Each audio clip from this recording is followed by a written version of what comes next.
Hello વિદ્યાર્થી મિત્રો, કેમ છો? મજામાં? તો આદર્શ ક્લાસીસમાં તમારું સ્વાગત છે. તો આજે આપણે ધોરણ 9 વિષય ગણિત ચેપ્ટર નંબર 3 યામ ભૂમિતિની શરૂઆત કરવાના છીએ. એટલે કે આજે આપણે નવા ચેપ્ટરની શરૂઆત કરવા જઈ રહ્યા છીએ, જેનો આજે લેક્ચર નંબર 1 છે. આ જે ચેપ્ટર છે, ચેપ્ટર નંબર 3 યામ ભૂમિતિ, સાવ સરળ ચેપ્ટર છે. માત્ર 4 જ લેક્ચરનું ચેપ્ટર છે, જેમાં આપણે પહેલા લેક્ચરમાં આપણે ઇન્ટ્રોડક્શનની વાત કરીશું, એટલે કે ચેપ્ટરમાં કઈ કઈ બાબતો આવશે. તો તમે ઇન્ટ્રોડક્શન લેક્ચર જોશો તો તમને આખું ચેપ્ટર આવડી જશે. પછી આપણે સ્વાધ્યાય 3.1ની વાત કરીશું બીજા લેક્ચરમાં. પછી જે બે ઉદાહરણ છે, ઉદાહરણ 1 અને 2, આપણે જે સ્વાધ્યાય 3.1 અને 3.2ની વચ્ચે છે, એની આપણે ત્રીજા લેક્ચરમાં વાત કરીશું. અને ચોથા લેક્ચરમાં આપણે સ્વાધ્યાય 3.2ની સાથે આપણે ચેપ્ટર પૂર્ણ કરીશું. તમે આ ચેપ્ટરને એક દિવસમાં પણ પૂર્ણ કરી શકો છો, જો તમે 4 લેક્ચર સાથે જોશો તો. પણ તમારે કેવી રીતે કરવું છે તમારા પર આધાર રાખે છે. તો ચલો આપણે શરૂઆત કરીએ. સાવ સરળ ચેપ્ટર છે, તમારે ખાલી ધ્યાનથી લેક્ચરને જોવાના છે અને પછી એક એક દાખલાને તમારે ગણતા જવાનું છે. સાવ તમને સરળતાથી આવડી જશે. તો સૌપ્રથમ તો આપણે ઇન્ટ્રોડક્શનથી સમજીએ. ધારો કે તમારા પાસે કોઈ આવું બોક્સ હોય અને તમને અહીંયા કોઈ આવી રીતે રેડ કલરથી બિંદુ આપેલું છે કે આ બિંદુનું સ્થાન તમે દર્શાવો. તો તમે કેવી રીતે દર્શાવશો? જો અહીંયા કોઈ વિદ્યાર્થી બેઠો હોય આ સાઈડ, તો એ શું કહેશે કે અહીંયાથી ધારો કે ગણો કે 5 સેન્ટીમીટર દૂર છે, તો કે 5 સેન્ટીમીટર દૂર છે. પણ જો અહીંયાથી આ બિંદુ પણ 5 સેન્ટીમીટર દૂર છે, અહીંયાથી આ બિંદુ પણ 5 સેન્ટીમીટર દૂર છે, તો પરફેક્ટ આપણને બિંદુ મળી શકશે ને કે કયું બિંદુ 5 સેન્ટીમીટર દૂર છે. તો આ બિંદુ આપણે શોધવું તો કેવી રીતે શોધી શકીએ? તો આપણે એવી રીતે શોધી શકીએ કે આ સાઈડથી તો 5 સેન્ટીમીટર દૂર છે, પણ આપણે નીચેથી ધારો કે ગણીએ તો કે અહીંયાથી ધારો કે બિંદુ છે આપણું, તો કે અહીંયાથી આ બિંદુ આપણું કેટલા સેન્ટીમીટર? ધારો કે આપણે 20 સેન્ટીમીટર લઈએ, ધારો કે 20 સેન્ટીમીટર દૂર છે, તો આપણને પરફેક્ટ સ્થાન મળી જશે. તમે ધારો કે ચેક કરો. જો આપણે અહીંયાથી કોઈ બિંદુ લઈએ કે અહીંયાથી આપણું આ 20 સેન્ટીમીટરવાળું બિંદુ આમ લઈએ અને આ બિંદુને આમ લઈએ, તો જ્યાં પણ છે ત્યાં આપણને બિંદુ મળી જશે પરફેક્ટલી. સમજ પડી ગઈ? તો આપણું પરફેક્ટલી જ્યાં બિંદુ છે કે જે આ સાઈડ છે, આ સાઈડથી આપણને 5 સેન્ટીમીટર દૂર છે, નીચેથી 20 સેન્ટીમીટર દૂર છે. એટલે કે આપણે 2Dમાં એને વિચારવું પડશે, એટલે કે બે સમતલમાં આપણે એને વિચારવું પડશે, તો આપણને પરફેક્ટલી બિંદુનું સ્થાન મળી જશે. ધારો કે તમારા રૂમમાં કોઈ પંખો છે. હવે આ ધારો કે અહીંયા તમારો આ રૂમ છે ચોરસ, તમે જે ઉપરની તમારી છત છે, ચલો આપણે સરખી રીતે દોરી દઈએ. અહીંયા ધારો કે આ તમારા રૂમની છત છે જે ચોરસ છે. ધારો કે એની મધ્યમાં તમારો, દરેક ઘરમાં મધ્યમાં જ પંખો છે, ધારો કે મધ્યમાં તમારો પંખો છે. તો હવે કોઈ પૂછે કે આ પંખાનું જે બિંદુ છે, મધ્ય બિંદુ, એનું સ્થાન કેવી રીતે છે? તો તમે એક સાઈડથી નહીં દર્શાવી શકો, એને તમારે બે સાઈડથી દર્શાવવું પડશે, તો તમને પરફેક્ટ સ્થાન મળી જશે. ધારો કે તમે કહો કે આ સાઈડથી અમારું પંખાનું સ્થાન છે એ અહીંયા 5 મીટર દૂર છે, 5 મીટર, અને અહીંયાથી અમારું સ્થાન છે એ પણ અહીંયા ધારો કે તમે દર્શાવો કે અહીંયા 6 મીટર દૂર છે, તો તમને પરફેક્ટલી સ્થાન મળી જશે. સમજ્યા પડી ગઈ? તમે બે દિશાથી તમે દર્શાવો તો તમને પરફેક્ટલી બિંદુનું સ્થાન મળશે. તમે એક દિશાથી દર્શાવો તો સ્થાન મળશે નહીં. ધારો કે તમે કહો કે અહીંયાથી જે છે આ દિશાથી 5 સેન્ટીમીટર દૂર છે, તો અહીંયાથી આ બિંદુ પણ 5 સેન્ટીમીટર દૂર છે. આવી રીતે અહીંયાથી આ બિંદુ પણ 5 સેન્ટીમીટર દૂર છે.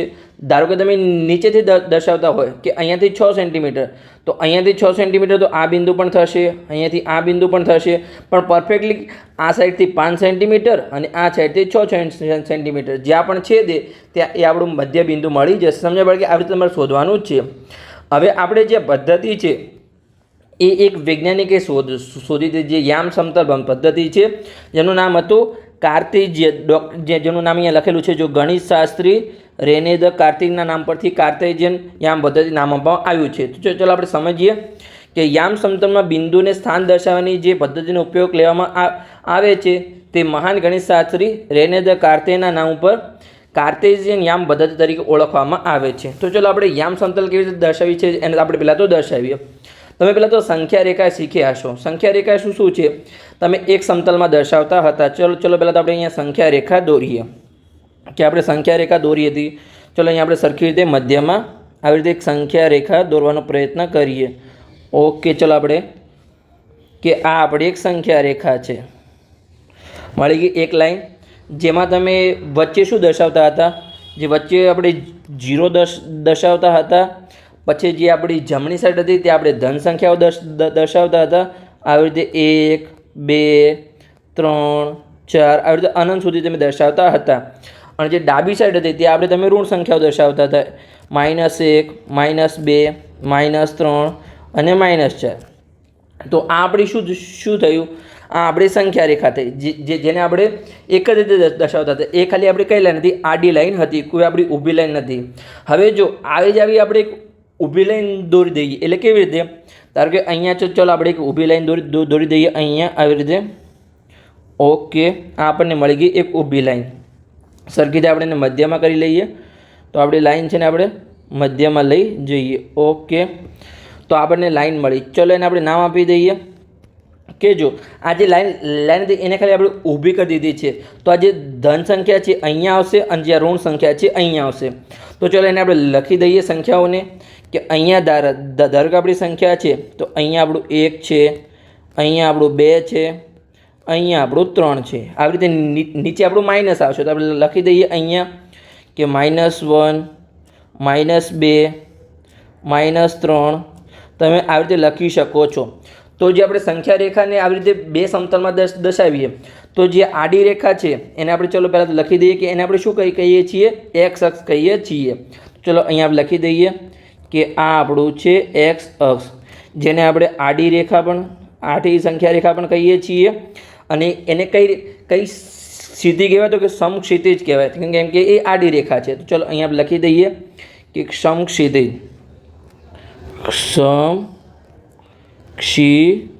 સમજણ પડી ગઈ? પછી જે ઊભી રેખા છે એને આપણે શું કહીએ છીએ? અહીંયા વાય અક્ષ કહીએ છીએ. તો આ છે આપણો અહીંયા વાય અક્ષ છે. પછી ઊભી સંખ્યા રેખા છે અને એને શું કહીએ છીએ આપણે? શિરોલંબ. આજે જેમ આપણે આડી રેખાને આપણે સમક્ષિતિજ કીધું હતું એમ ઊભી રેખાને આપણે કહીએ છીએ શિરોલંબ. તો અહીંયા ચલો આપણે કૌંસમાં લખી દઈએ શિરોલંબ. સમજણ પડી ગઈ? તમે આવી રીતે દર્શાવી શકો છો. હવે તમને કોઈ પૂછે કે અહીંયા આપણું કોઈ બિંદુ છે કે અહીંયા કેવું છે કે જે એક્સ અક્ષ પર છે એ અહીંયા 2 પોઈન્ટ ધારો કે અહીંયા આપણું 1 પોઈન્ટ છે તો આપણે 1 સેન્ટીમીટર ગણી લઈએ. ચલો કે આપણે જે 1 પોઈન્ટ છે ને આપણે 1 સેન્ટીમીટર, આપણે 1 સેન્ટીમીટર, આવી રીતે આપણે દરેક જે પોઈન્ટ વચ્ચેનું અંતર છે ને આપણે 1 સેન્ટીમીટર ગણી લઈએ. તો એક્સ અક્ષ પર અહીંયા 2 સેન્ટીમીટર દૂર છે, એટલે કે અહીંયા આવી રીતે ધારો કે 2 સેન્ટીમીટર દૂર છે. અને વાય અક્ષ પર અહીંયા 3 સેન્ટીમીટર દૂર છે. તો એ બિંદુનું સ્થાન તમે અહીંયા જ દર્શાવો યામ સમતલમાં. તો જો અહીંયાથી એક્સ અક્ષ પર આવી રીતે 2 છે તો અહીંયા ઉપર જશે આ લાઈન. પછી જે વાય પર 3 છે એ લાઈન મીટ થશે અને જ્યાં પણ એ એકબીજાને છેદે, એટલે કે જ્યાં પણ એકબીજાને મીટ થાય તે બિંદુનું નામ હશે અહીંયા આપણું.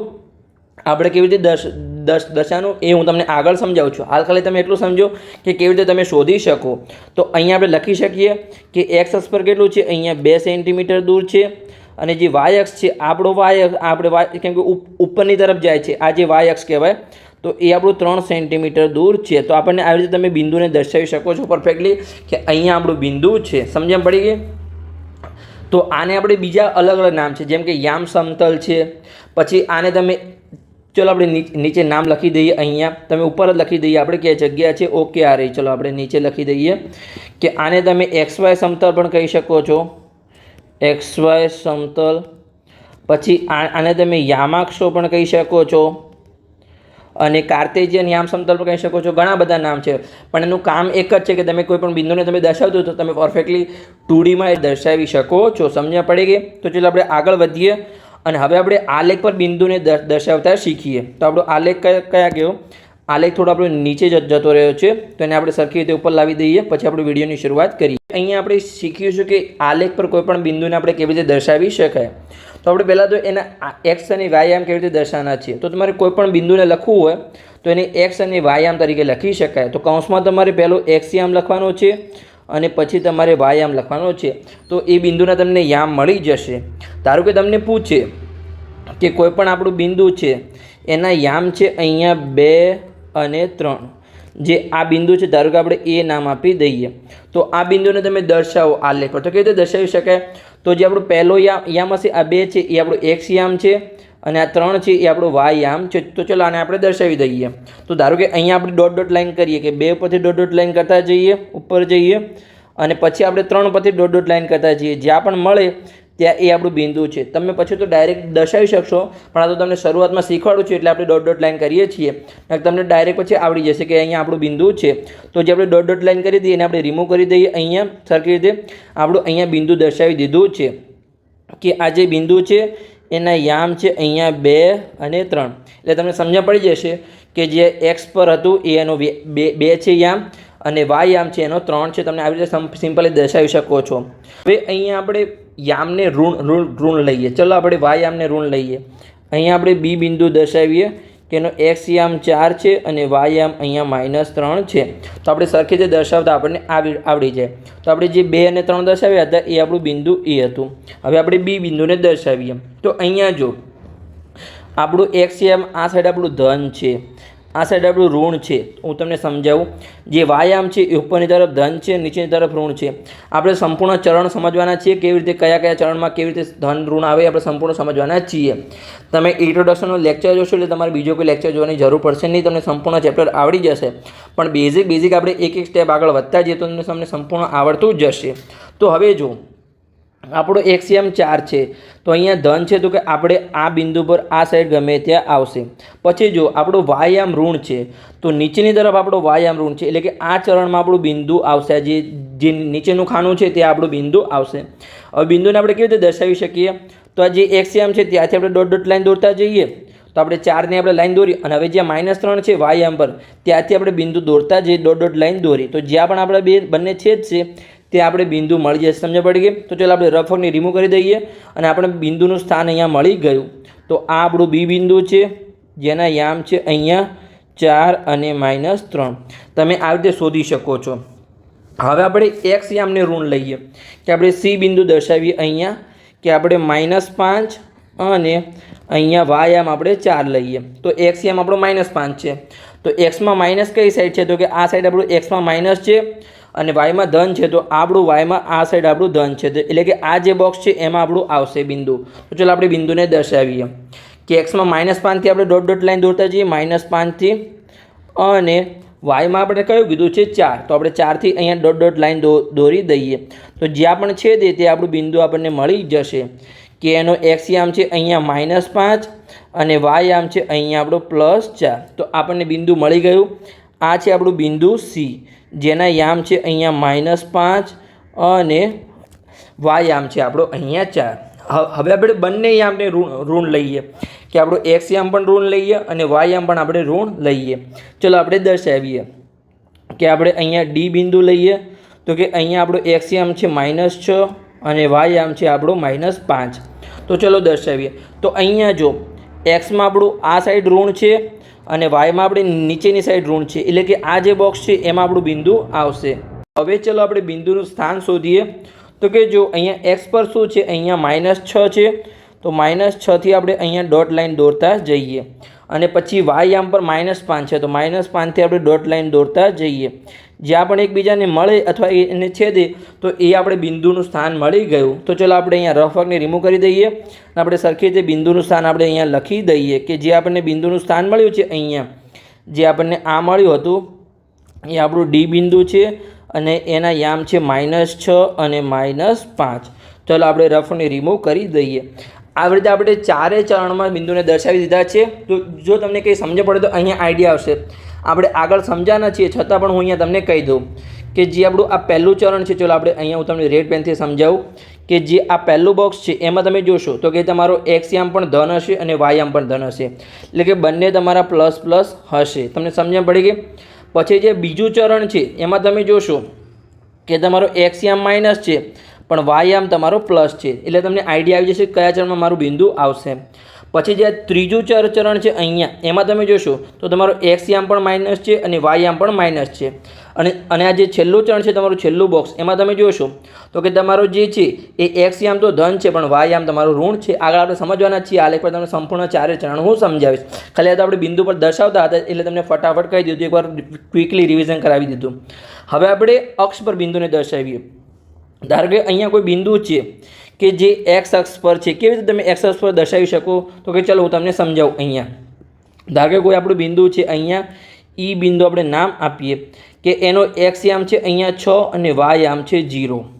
હવે આ બિંદુને કેવી રીતે દર્શાવતું, તો અહીંયા જો આપણે અહીંયા ધારો કે ચલો આપણે લઈએ તો કે જો એક્સ યામ તો અહીંયા ધન છે તો આ લાઈન પર આવશે આપણું, પણ વાય યામ અહીંયા જીરો છે તો જીરો તો અહીંયા મધ્યમાં છે, કંઈ ઉપરની લાઈનમાં પણ ધન છે, નીચેની લાઈનમાં ઋણ છે, તો ક્યાં આવશે? તો આપણે જે બિંદુને દર્શાવ્યું હોય તો જ્યાં જીરો ધારો કે અહીંયા 6 છે અને ક્યાં આપણું જીરો છે, તો એ જ આપણું અહીંયા બિંદુ દર્શાવી દેવાનું છે. સમજણ પડી ગઈ? એ આપણા બિંદુના યામ થઈ જશે અહીંયા ઈ બિંદુ અને અહીંયા 6 અને 0, એટલે કે આ બિંદુ કયા અક્ષ પર છે? એક્સ અક્ષ પર છે, તો એના વાયામ હંમેશા 0 હશે. તમને સમજણ પડી ગઈ? હવે આપણે બીજું બિંદુ લઈએ કે જેનો એક્સ યામ 0 હોય અને વાયામ આપણું ધન હોય. ચલો અહીંયા આપણે લઈએ, ધારો કે અહીંયા આપણે બિંદુ એફ નામ આપી દઈએ અહીંયા, કે એક આપણું બિંદુ છે જેનો એક્સ યામ 0 છે અને વાયામ અહીંયા 5 છે. તો આ બિંદુને કેવી રીતે દર્શાવી શકીએ? તો જો એક્સ યામ તો 0 છે તો અહીંયા 0 વચ્ચે આવશે, પછી સમજ પડી ગઈ. પણ જો એનો વાયામ 5 છે તો વાયામ 5 ક્યાં આવે? અહીંયા આવે. તો આ બિંદુને અહીંયાથી દર્શાવી શકાય, કેમ કે એનો જે એક્સ યામ છે હંમેશા 0 છે, તો 0 વાળી લાઈન કઈ થાય? આ લાઈન થાય. અને અહીંયાથી ક્યાં પણ જશું તો ક્યાં છેદ છે? તો અહીંયા જ આપણું છેદ છે. સમજ પડી ગઈ? તો આપણે સિમ્પલી દર્શાવી શકીએ છીએ. તો અહીંયા આપણે યામ મળી ગયું. કયું બિંદુ હતું? અહીંયા આપણું એફ બિંદુ હતું.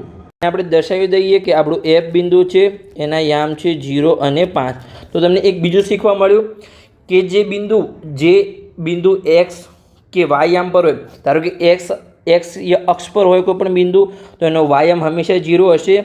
અને જો કોઈ બિંદુ વાય અક્ષ પર હોય તો એનો એક્સ યામ હંમેશા 0 હશે. સમજ પડી ગઈ? તો તમારું એ બિંદુ અક્ષ પર આવી શકે. જો એનો એક્સ યામ કોઈ સંખ્યા હશે તો એ અક્ષ પર નહીં આવે, એ અહીંયા કોઈ પણ ચરણમાં આવશે. એટલે તમને સમજણ પડવી જોઈએ. ચલો આપણે આગળ વધીએ. જેમ આપણે ધન લીધા, હવે આપણે ઋણ લઈએ. ચલો આપણે ઋણ લઈએ. આપણે કોઈ બિંદુ લઈએ A B C D E F G. અહીંયા આપણે G બિંદુ નામ આપીએ. ચલો આપણે G બિંદુ નામ આપીએ અહીંયા, કે એનું જે છે અહીંયા આપણો એક્સ યામ 0 છે અને વાય યામ આપણે -5 લઈએ. ચલો આપણે દર્શાવીએ કે જો એક્સ યામ 0 અને વાય યામ -5, તો માઇનસ ક્યાં આવશે? વાયમાં અહીંયા નીચેની લાઈન આપણું માઇનસ આવશે. તો અહીંયા જો -5 અહીંયા છે અને 0 છે એક્સ અક્ષ પર, તો એક્સ અક્ષ પર 0 ક્યાં છે? અહીંયા છે. તો તમે અહીંયાથી કોઈ લાઈન આમ દોરશો અને આમ દોરશો તો છેદ છે કે આપણે જે બિંદુ છે ત્યાં જ અહીંયા છેદ છે. તો તમને સમજણ પડી ગઈ? તો અહીંયા જો વાય અક્ષ પરનું બિંદુ છે એટલે હંમેશા એનો એક્સ યામ 0 છે, એટલું તમારે ખાસ ધ્યાન રાખવાનું છે. સમજણ પડી ગઈ?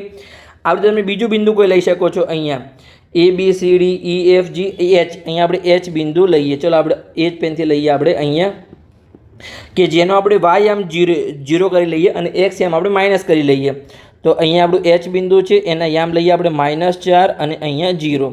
તો ચલો અહીંયા આપણે દર્શાવીએ તો કે જો -4 ક્યાં આવે? એક્સ અક્ષ પર. અહીંયા જો આ એક્સ પર આ સાઈડ આપણું માઇનસ છે, તો અહીંયા આપણું -4 છે અને એનો વાયામ 0 છે. તો 0 હંમેશા અહીંયાથી જ આવશે, તો અહીંયા આપણું છેદ છે. તો તમને સમજ પડી ગઈ કે કોઈ પણ અક્ષ પરનું બિંદુ હોય, ધારો કે એક્સ અક્ષ પરનું બિંદુ હોય તો એનો વાયામ હંમેશા 0 છે. અહીંયા આપણે યામ લખી દઈએ કે આ બિંદુ કયું હતું? આપણું અહીંયા G બિંદુ હતું. અહીંયા G બિંદુના યામ હતા અહીંયા આપણે 0 અને -5, અને અહીંયા આપણું H બિંદુ છે એના યામ છે અહીંયા -4 અને 0. તમે જોશો કે એક્સ અક્ષ પરનું બિંદુ હોય તો એનો વાયામ 0 હશે અને વાય અક્ષ પરનું બિંદુ હોય તો એનો એક્સ યામ 0 હશે. અને જો કોઈ પણ યામ 0 નહીં હોય તો એ અહીંયા વચ્ચે ચરણમાં આવશે, કાંઈ પણ અક્ષ પર આવશે નહીં. જો અહીંયા કોઈ પણ બિંદુના યામ 0 નથી, એટલું તમારે ખાસ ધ્યાન રાખવાનું છે. તમને એક નવો કોન્સેપ્ટ શીખવાડી દીધો છે. સમજણ પડી ગઈ? હવે થોડી આપણે થિયરી શીખી લઈએ. તો ચાલો આપણે શીખી લઈએ. અહીંયા હું લખીને લાવ્યો છું, તમારે ખાલી વાંચવાની છે કે એક્સ યામને શું કહેવામાં આવે છે? અહીંયા આપણે ભુજ કહેવામાં આવે છે. તમને પૂછે કે આ બે યામ છે આમાંથી ભુજ કેટલું, તો તમને શું કહેવાનું કે આનું જે ભુજ છે એ અહીંયા 6 છે, કેમ કે એક્સ યામને ભુજ પણ આપણે કહી શકીએ છીએ. સમજણ પડી ગઈ? પછી જે વાય યામ છે એને આપણે અહીંયા કોટી પણ કહેવાય છે. એટલે તમને પૂછે કે આ બિંદુના યામ છે અહીંયા, તો આનું ભુજ અને કોટી તમે મને જણાવો. તો અહીંયા 2 છે એ આપણું ભુજ છે અને 3 છે એ આપણું કોટી છે. એટલું તમારે ખાલી યાદ રાખવાનું છે. સમજણ પડી ગઈ? આગળ આપણે વધીએ. આગળ આપણે કીધું છે ઉગમ બિંદુ અને યામ શું હોય. હવે ઉગમ બિંદુ શું છે હું તમને સમજાવું. કારણ કે અહીંયા જે આપણું વચ્ચેલું બિંદુ છે એ આપણું ઉગમ બિંદુ છે, તો એના યામ શું હશે? હવે આવું તમને પૂછે પરીક્ષામાં તો કેવી રીતે લખવાનું છે? જો અહીંયા આનો એક્સ યામ પણ 0 છે અને વાય યામ પણ 0 છે, તો ઉગમ બિંદુના યામ હંમેશા 0 0 એટલું તમારે ખાસ ધ્યાન રાખવાનું છે. તો ચલો અહીંયા આપણે લખી દઈએ કે ઉગમ બિંદુના યામ હંમેશા આપણા 0 0 જ હોય. પછી આપણને અહીંયા કીધું છે કે એક્સ અક્ષ પરના બિંદુના યામ કેવી રીતે હોય. તો એક્સ અક્ષ પરનું બિંદુ હોય, આપણે હમણાં જ દર્શાવ્યું કે આ જો આ પણ એક્સ અક્ષ પરનું બિંદુ છે. આપણે ચલો અલગ પેનથી હું તમને બતાવું છું કે આ આપણું એક્સ અક્ષ પરનું બિંદુ છે, આ પણ આપણું એક્સ અક્ષ પરનું બિંદુ છે. તો આપણને એક્સ યામ તો મળે પણ વાય યામ હંમેશા આપણને 0 મળે છે. તો આપણે લખી શકીએ કે એક્સ અક્ષ પરનું બિંદુ હોય તો આપણે એનો એક્સ યામ હશે 1 અને વાય યામ એનો અહીંયા 0 હશે. પછી આપણને અહીંયા કીધું છે કે વાય અક્ષ પરના બિંદુના યામ શું હોય. તો આપણે અહીંયા બે દર્શાવ્યા કે જો અહીંયા આપણું આ બિંદુ છે એ આપણું વાય અક્ષ પર છે, કેમ કે વાય અક્ષની જે લાઈન છે એના ઉપર છે. આ પણ બિંદુ આપણું વાય અક્ષ પર છે. તો એ બંને બિંદુમાં શું છે કે બંને બિંદુમાં જે છે એક્સ યામ 0 છે અને આપણું વાય યામ છે. તો આપણે લખી શકીએ અહીંયા કે આપણો અહીંયા જે હશે તમારો એક્સ અક્ષ 0 હશે અને વાય યામ આપણું અહીંયા કંઈક હશે, જે પણ બિંદુ હોય એનો યામ હશે. સમજ્યા પડે કે આટલી આપણે થિયરી શીખી લીધી કે તમને પરીક્ષામાં પૂછાય કે ઉગમ બિંદુના યામ હંમેશા 0 0 હોય. પછી એક્સ અક્ષ પરનું બિંદુ હોય તો એનો વાય યામ 0 હોય અને વાય યામ પરનું બિંદુ હોય તો એનો એક્સ યામ અહીંયા હંમેશા 0 હોય. આટલું તમારે ખાસ યાદ રાખવાનું છે. સમજ્યા પડી ગઈ. હવે આપણે આલેખ પર ચરણ શીખીએ. મેં જેમ તમને શીખવાડવાનો હતો એમ અહીંયા ફરીથી આલેખ નીચે જતો રહ્યો છે. ચલો આપણે આલેખને થોડું ઉપર લાવી દઈએ સરખી રીતે. ચલો આપણે ઉપર લઈ જઈએ. ઓકે, સરખી રીતે લાવી દઈએ. ઓકે, ચલો હવે આપણે આના પર ચરણને દર્શાવ્યું, ભલે ચાલશે, વાંધો નહીં. તો જે આપણું પ્રથમ ચરણ છે, જે આપણું આ બોક્સ છે, આ પહેલું બોક્સ છે, એને આપણે પ્રથમ ચરણ કહીએ છીએ. ચલો આપણે નામ આપી દઈએ અહીંયા કે આ આપણું પ્રથમ ચરણ છે. પ્રથમ ચરણ, જે પ્રથમ ચરણ છે એમાં જો તમે જોઈ શકો છો અહીંયા આ જે એક્સ યામ છે એટલે કે એક્સ યામ પણ ધન છે અને અહીંયા વાય યામ પણ આપણો ધન છે. એટલે કે બંને યામ તમારા ધન હોય તો પ્રથમ ચરણમાં અહીંયા બંને ધન હશે. એટલે કે એક્સ યામ પણ ધન પ્લસ અને વાય યામ પણ આપણું પ્લસ હશે. પછી આ જે બીજું બોક્સ છે એને આપણે શું કહીએ છીએ? દ્વિતીય ચરણ કહીએ છીએ. ચલો અહીંયા આપણે લખી દઈએ દ્વિતીય ચરણ. આપણે સરખી જ લખી દઈએ. ચલો આપણે અહીંયા લખીએ કે દ્વિતીય ચરણ. તો દ્વિતીય ચરણમાં તમે જોશો કે એક્સ યામ તમારો માઇનસ છે અને વાય યામ તમારો ધન છે. તો આપણે લખી દઈએ અહીંયા પહેલાં આપણે એક્સ યામ લખીએ છીએ એટલે કે અહીંયા પહેલાં આપણે માઇનસ આવશે અને પછી વાય યામ આપણો અહીંયા ધન આવશે. સમજ્યા પડીએ? આવી રીતે તમારે ચારેય ચરણ શીખી લેવાના છે. તો અહીંયા દ્વિતીય ચરણ. હવે જે આપણું આ ચરણ છે એને આપણે તૃતીય ચરણ કહીએ છીએ એટલે કે ત્રીજા નંબરનું ચરણ. તો ચલો એમાં આપણે લખી દઈએ અહીંયા કે તૃતીય ચરણ. તો તમે એમાં જોશો કે તમારો એક્સ યામ પણ માઇનસ છે અને વાય યામ પણ માઇનસ છે.